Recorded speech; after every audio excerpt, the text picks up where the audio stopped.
Bonjour à tous et à toutes.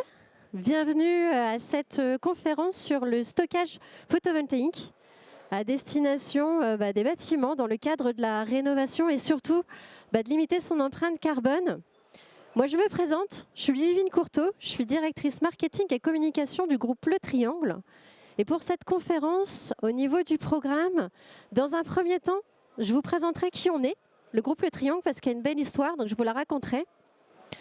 Ensuite, je vous expliquerai pourquoi le stockage photovoltaïque maintenant, parce que ça existe depuis longtemps, mais pourquoi s'y intéresser maintenant. Ensuite, on évoquera pourquoi le stockage photovoltaïque pour vous. Et enfin, on finira par un cas concret, donc puisqu'on l'a testé chez nous, sur une centrale de 2 MW avec une puissance de stockage de 1,3 MWh. Donc je vous expliquerai un petit peu tout ça.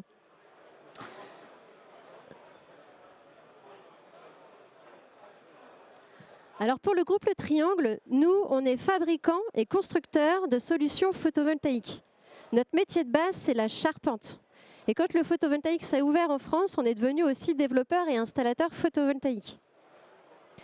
On a la particularité on maîtrise toute la chaîne de valeur. C'est-à-dire qu'on est sur la fabrication, on a des équipes de commerce, forcément, des équipes administratives pour gérer toute l'administratif du dossier, des équipes de construction, et des équipes de maintenance. On est 1000 collaborateurs et on opère sur toute la France. On travaille principalement avec les industriels, les propriétaires de GMS, les TPE, les PME, le monde agricole et le résidentiel. On a vraiment une vision multimarché, mais aussi multiproduit. Comme on est fabricant et constructeur, on fait à la fois du bâtiment solaire forcément, des ombrières solaires ou alors des champs au sol si jamais vous avez du foncier et que vous préférez partir sur ce type de projet. Alors pour l'histoire, j'aime souvent la raconter parce que ça explique un petit peu qui on est, d'où on vient et où est-ce qu'on va. Il est difficile d'en parler sans évoquer Gilles Dehaye. Gilles Dehaye, c'est le fondateur du groupe Le Triangle. Et à la fin des années 80, c'est un éleveur de volailles. En région centre, parce que nous on est basé entre Châteaudun, entre Orléans et Tours à peu près. Et à la fin des années 80, Gilles Dehaye, il a une belle exploitation avicole pour le secteur. Et il est un peu perturbé parce qu'en fait il se rend compte qu'il y a énormément de gaspillage alimentaire. Parce que quand les volailles se nourrissent, il y a beaucoup d'aliments qui tombent au sol. Du coup, il décide de breveter un produit qui est une collerette à positionner sur les mangeoires pour éviter que l'aliment tombe au sol, elle tombe dans la collerette et retombe dans la mangeoire. Évidemment, ça connaît un succès fou auprès des agriculteurs en local. Du coup, il commercialise ce produit et de ses rentes, il avait déjà dans l'idée l'industrialisation, la modernisation. Et donc, il souhaite développer son exploitation avicole. Sauf qu'il ne trouve pas de charpentier qui corresponde parce qu'en fait, il a un besoin en bâtiment pour développer son exploitation avicole. Et il ne trouve pas de charpentier en local qui réponde à son besoin. Alors du coup, il dessine et il monte son premier bâtiment. Et le groupe Le Triangle est né comme ça. Donc sur la fabrication de bâtiments agricoles, donc en France et à l'international. Et en 2009, le marché du photovoltaïque s'ouvre en France. Et donc de la même manière, avant de commercialiser, il teste chez lui. Il se dit que le photovoltaïque a quelque chose à faire. Du coup, il installe 750 kW crête sur ses ateliers de production. Et de là, en fait, émane une demande en local des agriculteurs qui lui demandent de lui faire une proposition de bâtiment structure métallique plus centrale photovoltaïque, principalement en vente totale. Donc c'est je produis, je vends au réseau et EDF et ça permet d'autofinancer le projet. Et en fait, on a pris le tournant du photovoltaïque comme ça. On fait 1200 bâtiments agricoles solaires partout en France par an. Et au fur et à mesure, on s'est développé sur les marchés industriels, donc via l'ombrière photovoltaïque, auprès de la propriétaire de GMS et des TPE-PME, où là, on est plutôt sur de l'autoconsommation. Je produis, j'autoconsomme. Voilà, et on travaille aussi avec les développeurs de projets solaires. Donc là, on est plutôt en sous-traitant sur la partie structure métallique. Et puis aussi pour le résidentiel. Donc voilà pour l'histoire du groupe. on fait des croissances assez folles puisqu'on a plus de 30 croissances depuis 5 ans. Parce qu'on est sur le marché du photovoltaïque et sur le marché du photovoltaïque, jusqu'à aujourd'hui, il fallait aller très vite. Et on a 60 000 m² d'ateliers de production, donc tout ça en région centre. Alors aujourd'hui, on est là pour parler stockage. Le stockage. Alors pourquoi le stockage maintenant? Parce qu'en fait, le stockage, ça existe depuis longtemps. L'autoconsommation, le stockage, tout ça, ça existe depuis longtemps. Mais en fait, jusque-là, on s'y est jamais trop intéressé. Pourquoi? La première raison, c'est le contexte politique, puisque l'État, en 2021, a poussé pour qu'on produise massivement du photovoltaïque. Je vous donne un ordre d'idée. En 2021, on a monté à peu près 1,5 gigawatts sur toute la France. En 2025, on a posé 6 gigawatts. Donc on a fait x3 en l'espace de 3 ans. Il a fallu développer massivement du solaire par le biais de la vente totale. Et à 50%, en fait, aujourd'hui, le photovoltaïque n'en serait pas là sans le marché agricole. Parce que 50% du photovoltaïque s'est développé dans les zones rurales et principalement auprès des agriculteurs. Et aujourd'hui, vous le savez, le budget, on coupe tout. Bon, en fait, parce que sur la partie vente totale, il y a une partie qui est subventionnée par l'État, entre guillemets. Là, en fait, on coupe tout. Une autre raison qui fait qu'on arrête de produire massivement, c'est que l'État s'était dit on a besoin d'électrifier les usages et les ENR vont accompagner cette électrification des usages. Bon, finalement, l'électrification des usages, ça ne va pas assez vite. Et en fait, on se rend compte qu'on produit plus qu'on consomme. Les marchés de l'électricité, c'est production égale consommation. Mais enfin, ce n'est pas grave, parce qu'en fait, la vente totale, ce n'est pas le plus intéressant aujourd'hui. Le plus intéressant, c'est l'autoconsommation. C'est-à-dire qu'il va falloir produire juste pour consommer mieux. Et par le biais du stockage, on peut aller beaucoup plus loin. En parallèle, on a le prix de l'énergie qui a explosé. Donc, vous le savez tous, hein, en 2021, guerre en Ukraine, le marché de l'énergie explose, indexation sur le gaz, les factures ont toutes flambé. Donc voilà, ça c'est aussi une raison importante de se pencher sur l'autoconsommation. Et puis depuis le 1er janvier 2026, c'est la fin de l'Arenh. Alors sans rentrer dans le détail, mais grosso modo l'Arenh, c'était un dispositif qui permettait en fait d'aider les fournisseurs alternatifs. Donc il y avait un volume de térawattheures, puisque c'est EDF qui a le monopole du nucléaire, donc c'est un dispositif nucléaire. Un volume de térawattheures bloqué à un tarif, 42 € du mégawatt.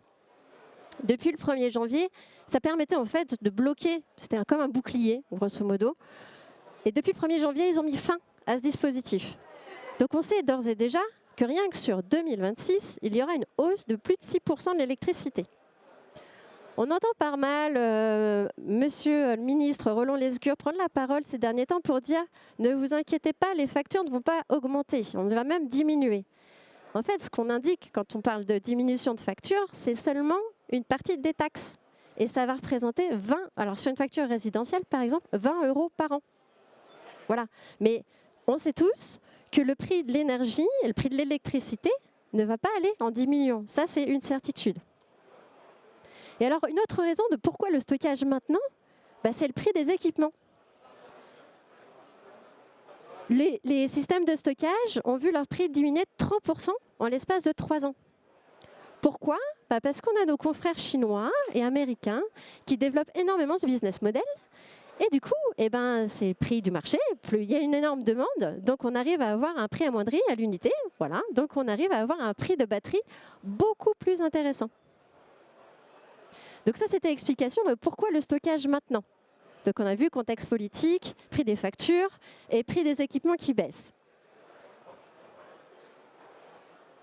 Maintenant, on va voir pourquoi le stockage pour vous. Alors évidemment, je ne vous connais pas, mais néanmoins, ce que je vous propose, c'est qu'on va partir d'un graphique assez simple.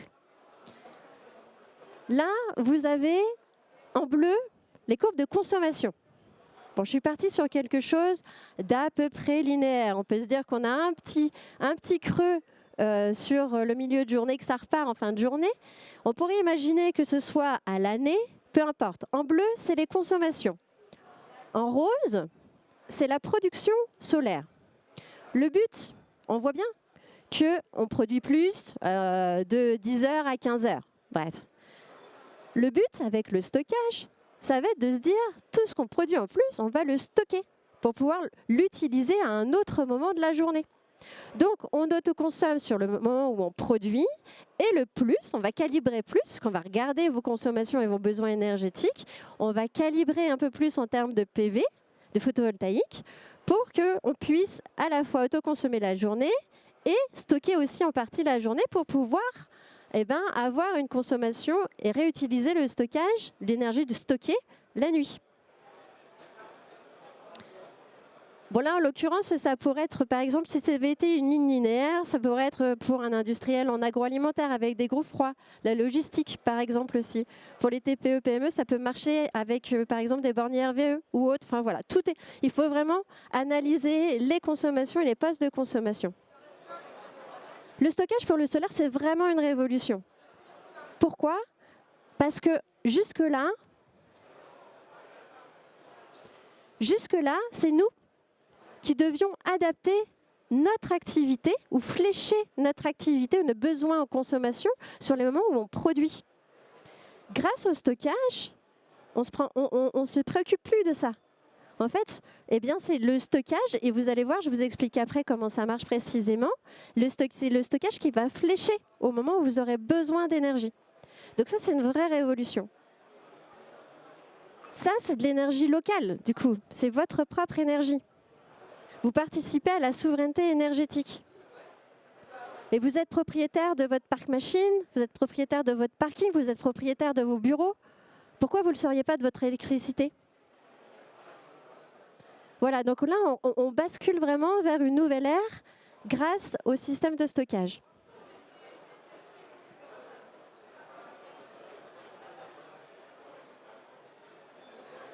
Alors maintenant, comment ça marche? J'ai pris un exemple tout simple. Là, c'est chez vous. C'est chez vous, donc grosso modo, on peut partir par exemple sur un exemple d'industrie ou TPE-PME, peu importe. On a dans un premier temps, il y a 4 composantes importantes. Il y en aura une 5e, c'est un bonus, je vous en parle après. Mais la première, c'est l'installation photovoltaïque. On analyse vos consos. On voit votre consommation en journée, sur les moments où vous produisez. On regarde les consommations la nuit. Et c'est surtout qu'on va regarder vos consommations sur toute l'année pour pouvoir calibrer la partie solaire. Donc soit ombrière, soit rénovation de toiture, soit bâtiment avec solaire, peu importe. On peut tout faire. Ensuite, donc, on produit la journée et ce qu'on ne consomme pas, ça va dans le système de stockage. Il y a le PCS. Le PCS, c'est comme l'onduleur. Ça permet de convertir le courant continu en alternatif. Et la pièce maîtresse la plus importante, c'est l'EMS. L'EMS, c'est le cerveau. C'est celui qui flèche, qui va envoyer directement la production stockée au bon moment de votre consommation.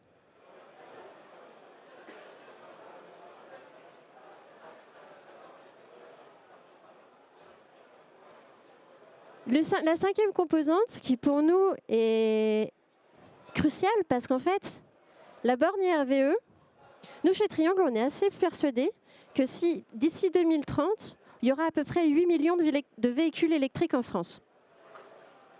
De toute façon, le véhicule électrique, c'est la fin de la fin.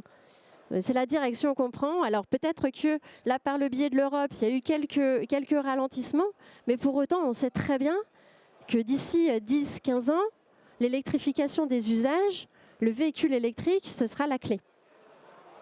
Donc nous, on est assez persuadés que la borne RVE, et d'ailleurs, c'est ce qu'on fait, c'est qu'on propose une solution solaire, borne, stockage plus borne RVE. Pourquoi? Parce que ça permet de monétiser encore plus le foncier. C'est-à-dire qu'en calibrant la centrale photovoltaïque, imaginons pour vos collaborateurs, vous mettez en place des bornes RVE, ça vous permet de soit monétiser en plus, qu'à peu près c'est 40 centimes du kilowatt que vous pouvez revendre donc, auprès de vos collaborateurs qui viennent se charger chez vous. Ou alors, nous, chez Triangle, par exemple, c'est gratuit. Voilà, ça fait partie de la marque employeur. Pour attirer des collaborateurs, on a une douzaine de bornes IRVE pour permettre de recharger les véhicules électriques. Néanmoins, voilà, nous, on est assez persuadés que d'ici 10-15 ans, il n'y aura plus de stations-service comme on les connaît aujourd'hui sur la partie thermique. Donc pour moi, c'est vraiment une valeur d'attractivité numéro 1, parce qu'en fait, faites-le avant vos voisins. La partie borne IRVE, c'est vraiment, entre guillemets, l'avenir. Donc c'est la 5e composante.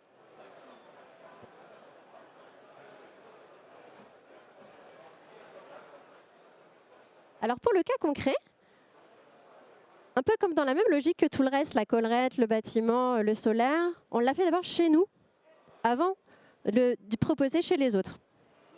Alors chez nous, c'est 60 000 m² d'ateliers de production. Bon, on a créé 30 000 m² il y a 2 ans. On a investi 13 millions parce que le photovoltaïque, il faut développer. Nous, industriels, développer le photovoltaïque en 2 minutes, ça ne marche pas. Il faut qu'on se projette à minima sur 2-3 ans.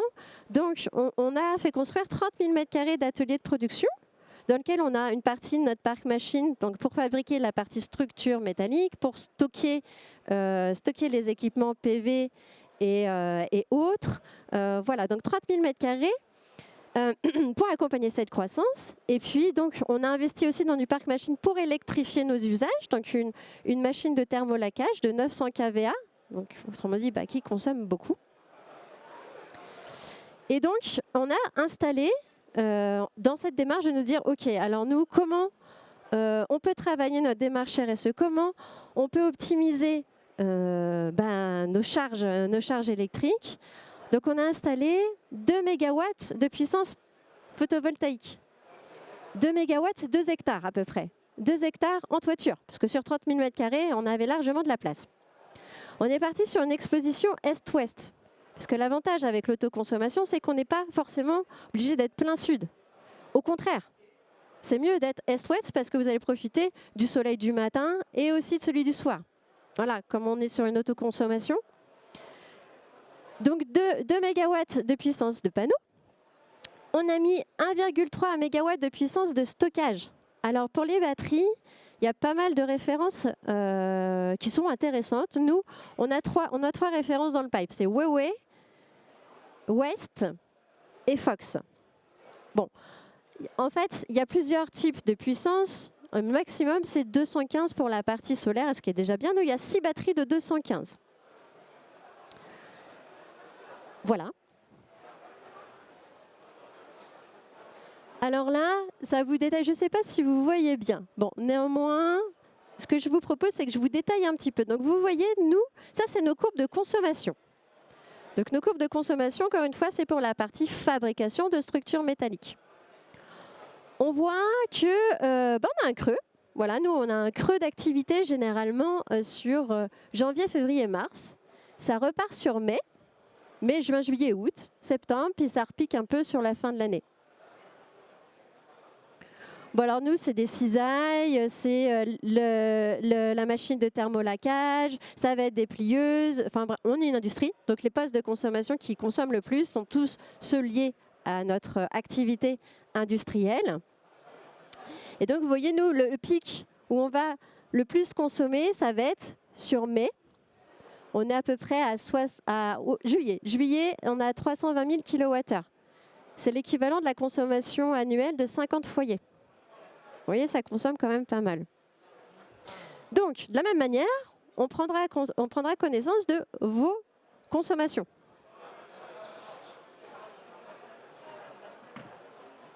Ça, c'est l'explication de ce qui couvre quoi. Donc, nos 2 MW de panneaux, en autoconsommation directe, ça va permettre d'alimenter 70%. 70% de la production va alimenter directement l'activité. 7% de la production va alimenter le système de stockage. Et il y a une partie qui va être malheureusement perdue, parce qu'en fait, si on avait voulu couvrir plus, il aurait fallu qu'on mette plus de panneaux. Mais à un moment donné, c'est un calcul. Parce que plus de panneaux, c'est un coût d'investissement plus important. Donc voilà, il faut que le ratio soit quand même à l'équilibre. Donc on a forcément un petit peu de perte. Donc 70% donc dans notre activité 7% stocké. Sur la partie réseau, donc on continue d'utiliser le réseau. Donc 70% du réseau qu'on continue d'utiliser, ça va dans notre activité. Et 20% vont dans les batteries, parce qu'on joue un peu avec les heures pleines, heures creuses. L'idée, c'est d'aller chercher dans le réseau quand c'est les heures creuses, pour pouvoir les rebasculer quand c'est les heures pleines. OK ? Donc en fait, il y a un petit mix avec tout ça. Bon, l'EMS prend tout en charge. Et après, c'est sur la partie consommation. Voilà. Et donc là, c'est ce que ça nous permet de couvrir. Donc vous voyez, alors, sur les barres, c'est la partie autoconsommation. En vert, c'est l'énergie générée par le PV. Et en orange, de consommation. Donc en vert, c'est vraiment la barre d'autoconsommation.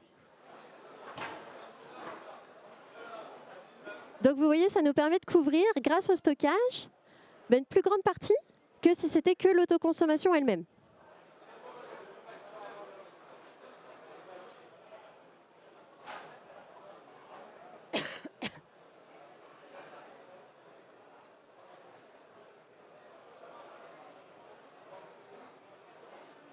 Alors en termes de coût d'investissement, nous, donc l'installation de 2 MW plus le système de stockage avec EMS, on est à peu près sur 2 millions d'investissements. Ça nous permet de couvrir 50% de nos besoins. Sachant que notre consommation annuelle, c'est 2,7 gigawattheures par an, soit l'équivalent de la consommation annuelle de 600 foyers. Donc là, on est sur un modèle, clairement, on n'en recroisera peut-être pas. Parce que c'est un modèle vraiment grandeur nature plus. Mais néanmoins, c'est bien, parce que ça nous a permis de nous faire les dents sur quelque chose de plus compliqué que ce qu'on retrouverait généralement chez nos clients. Donc là, on a travaillé sur d'autres projets, où pour le coup, par exemple, pour des industriels, pour l'agroalimentaire ou logisticiens, où on arrive à couvrir jusqu'à 60% de couverture, à peu près un besoin énergétique.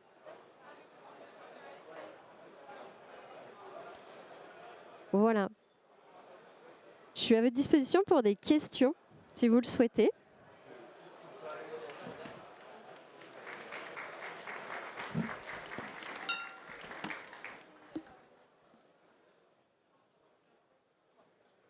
Madame, excusez-moi. Bonjour. Vous avez projeté le graphique de consommation en regard de la production solaire. Ce graphique était plutôt orienté résidentiel en termes de consommation en tertiaire. L'usage des batteries est-elle tout aussi intéressante? Alors c'était plutôt une projection industrielle sur la partie consommation. Mais effectivement, sur la partie tertiaire, c'est aussi intéressant. Encore une fois, ce qu'il faut, c'est qu'on puisse analyser vos consommations. Quelles vont être vos consommations journalières, la nuit? En fait, on part au global, que ce soit journée, année, pour pouvoir vous dimensionner, vous calibrer vraiment l'installation la plus optimisée. On est presque sur du cas par cas, en fait. Oui, monsieur.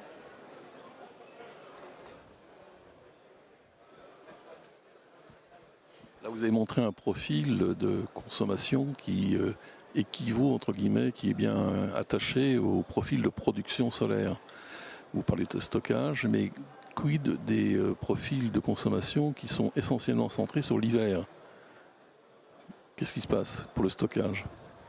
Alors pour des consommations qui sont essentiellement centrées sur l'hiver, c'est vrai que c'est différent. C'est-à-dire qu'il va falloir calibrer beaucoup de PV. Encore une fois, ça dépend. Ça dépend, parce que la démarche, elle est peut-être aussi globale. Vous avez un exemple concret, peut-être chez vous? Vous êtes résidentiel? Ouais. Après, sur la partie résidentielle, tout se regarde. Honnêtement, aujourd'hui, sur le stockage, ça peut être intéressant si vous projetez d'avoir un véhicule électrique, typiquement. Mais si votre consommation est principalement sur l'hiver, c'est le chauffage au sol. Voilà, le chauffage. Il faut regarder. Il faut regarder. Il est vrai qu'aujourd'hui, sur la partie résidentielle, il faut quand même avoir des consommations aussi en été. Aujourd'hui, les modèles peuvent évoluer. Enfin, ce qui est peut-être pas trop viable aujourd'hui le sera peut-être demain, si les puissances de panneaux évoluent et autres. Après, nous, chez Triangle, on ne sera pas là pour vous mentir. Si votre profil de consommation ne correspond pas à une production PV, ben, on vous le dira. Voilà.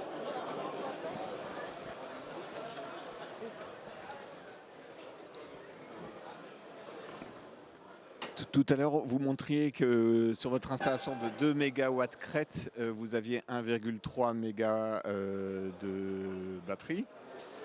Vous injectiez 7% de votre production dans la batterie. Et du coup, voilà, je voulais déjà avoir confirmation que du coup le calcul c'est 7% d'énergie non consommée sur le réseau grâce au report total de ce que vous aviez produit à certains moments de la journée en autoconsommation de nouveau chez vous. Et donc sur la facture, idem. Alors un petit peu plus, parce qu'on joue aussi avec les heures pleines, heures creuses. Exactement. Mais sinon, oui, effectivement. C'est qu'en plus, on a, nous, des profils de consommation qui sont aussi assez en journée. Alors, on travaille en 2, 3, 8, donc on consomme évidemment aussi la nuit. Mais oui, c'est ça.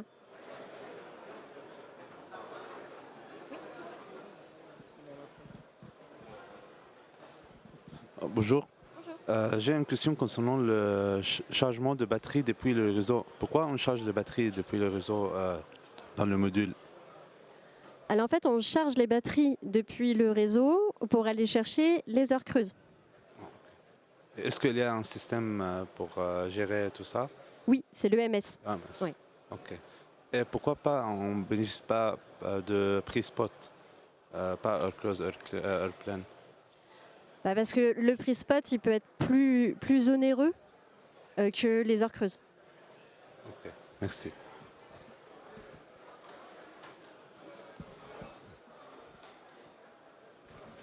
Bonjour. Est-ce que vous avez estimé le temps de retour sur investissement du fait d'avoir ajouté les batteries? J'entends si vous avez fait le projet PV sans batterie et le surcoût des batteries a amorti en combien de temps, s'il vous plaît? Alors en fait, ce projet, sans les batteries, on serait à 12 ans d'amortissement. Grâce aux batteries, on arrive à tomber à 10 ans en termes de ROI. Voilà. Encore une fois, ce qui permet vraiment d'avoir une rentabilité, c'est la diminution des coûts des batteries. Ce type de projet, il y a 3 ans, ce ne serait pas possible. Enfin, ce serait possible, mais ce ne serait pas rentable comme ça l'est aujourd'hui. Est-ce que vous... Bonjour, c'est là. Vous avez aussi calculé le temps de retour sur investissement par rapport, si on injectait sur le réseau le surplus versus le stockage. Et tout à l'heure, vous parlez aussi des pertes. Est-ce qu'il y a la possibilité aussi de réduire ces pertes-là? Alors, pour la première question, ce type de projet en vente totale, puisque tout réinjecté sur le réseau, aujourd'hui, ce ne serait pas possible. En fait, l'État bloque, je ne sais pas si vous avez entendu parler d'un moratoire dissimulé, c'est que là, on est sur des projets en appel d'offres pour la puissance. Donc, pas possible aujourd'hui, en vente totale. Bon, ça va évoluer, hein. On est assez persuadé qu'on va avoir besoin d'énergie et que là, c'est une pause vente totale et que dans 1 an, 2 ans, de toute façon, on se trompe. On a besoin d'électrifier des usages. Il y a l'ADEME qui a sorti déjà des rapports, les data centers et autres. Il va falloir de toute façon continuer à travailler dans ce sens. Donc, on est assez persuadé que ça ne durera pas. Donc, il faudrait faire le calcul après sur les tarifs d'achat. Et enfin, la deuxième question... Ah oui, en fait, on pourrait écréter moins, mais là, c'est tout un travail de réfléchir, nous, pour autoconsommer plus. C'est bon pour vous? En fait, je vous disais que pour la partie écrétage, c'est possible de toujours pousser. En fait, il suffit, entre guillemets, c'est pas toujours évident, de pousser les consommations sur les moments de production. Merci à tous.